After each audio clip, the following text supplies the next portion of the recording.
करवीर काशी म्हणून ओळखल्या जाणाऱ्या महादेव शिवपार्वती मंदिरात स्वयंभू महादेव वज्रलेप महादेव पिंड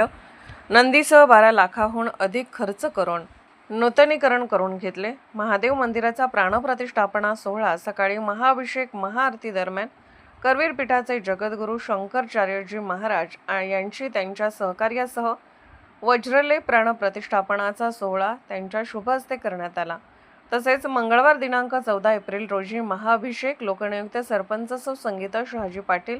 पंचायत समिती नूतन सदस्य बळीराम कळके, पंचगंगा पाणी पुरवठा चेअरमन बाजीराव पाटील, नाना तसेच सचिन गुरव, दत्तात्रय गुरव, मनोज गुरव, उत्तम गुरव, सुनील गुरव, तंटामुक्त अध्यक्ष सयाजी घोरपडे, सुभाष पाटील, कृष्णात जौंदाळ, ग्रामपंचायत सदस्य सतीश पाटील, सेवा सोसायटी सदस्य शहाजी पाटील, महादेव मंदिर देवस्थान कमिटी अध्यक्ष जनार्दन स्वामी जंगम, सदस्य शिवाजी दिंडे बापू, मदन लोहार, शिवपार्वती देवस्थान कमिटी अध्यक्ष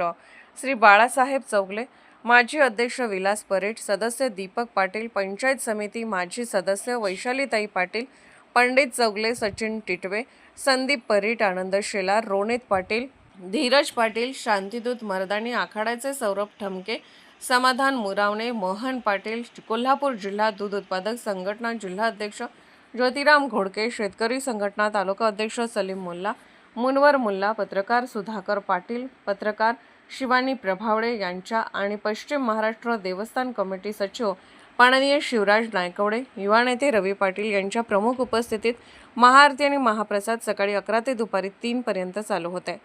दरम्यान 10,000हून अधिक नागरिकांनी या महाप्रसादाचा लाभ घेतला। सतर्क लाईव्ह न्यूजसाठी वडणगे प्रतिनिधी ज्योतिराम घोडके।